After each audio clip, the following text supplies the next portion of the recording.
In 1961, the founder of Ferrari looked at a car built by a British manufacturer and called it the most beautiful car ever made. That's not the sort of thing Enzo Ferrari said about anyone, let alone a rival. And in this video, we look at the car that earned that reaction, the Jaguar E-Type. By the late 1950s, Jaguar had a reputation to defend. The XK20 and its successors had made the company's name in sports cars, and the C-Type and D-Type had done the same on the racetrack, winning Le Mans 3 times between 1951 and 1957. The problem was that the XK150, the road car still carrying that badge into 1960, was starting to look and feel like exactly what it was: a design from a different decade. The man tasked with fixing that was Malcolm Sayer, an aerodynamicist by training rather than a stylist in the traditional sense. Sayer had shaped the C-Type and D-Type using wind tunnel data and mathematical curves rather than sketches, and Jaguar wanted him to apply that same thinking to a road car. The result borrowed heavily from the D-Type's racing silhouette, right down to the long, low bonnet that would become the car's signature. Jaguar unveiled the car at the Geneva Motor Show in March 1961 and almost immediately ran into a problem of its own making. Demand from the press was so overwhelming that the company did not have a second car ready to show journalists on site. Test driver Norman Dewis was called on to drive a car through the night from Coventry to Geneva, arriving just in time to meet the demand for test drives. By the end of the show, Jaguar had more orders than it could realistically produce in the near term. Part of what made that demand so intense was the price.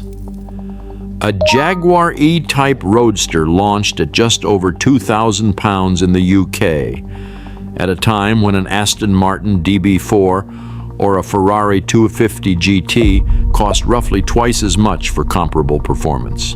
Jaguar was offering a car that could reportedly reach 150 miles per hour in period road tests, wrapped in a shape that looked like nothing else on sale, for a fraction of what its closest rivals charged. It's easy to see why the order books filled up so fast.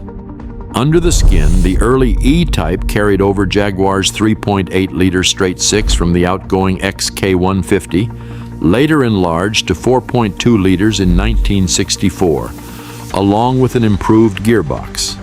Both the fixed head coupe and the open-top Roadster used independent rear suspension, a genuine novelty for a British sports car at that price point, giving the E-Type a ride and handling balance that most competitors simply could not match. That first version of the car, now referred to as the Series 1, ran from 1961 through 1968, and it is the version most people picture when they think of the E-Type. But the car had to change, largely because of pressure from its most important export market. American safety and emissions regulations tightened through the second half of the 1960s, and Jaguar had to respond. The glass-covered headlights were dropped for exposed units mounted higher on the wings. Bumpers grew larger. Emissions equipment ate into the engine's output.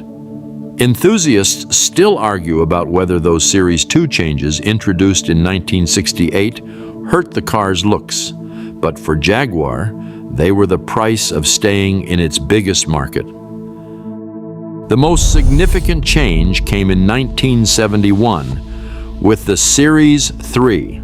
Jaguar dropped in a new 5.3-liter V12, the same engine family that would later power the XJS, and stretch the wheelbase to make room for it along with a proper 2+2 seating option. The V12 gave the Series 3 a smoother, more relaxed character than the earlier cars, trading some of that razor-edge sports car feel for something closer to a grand tourer.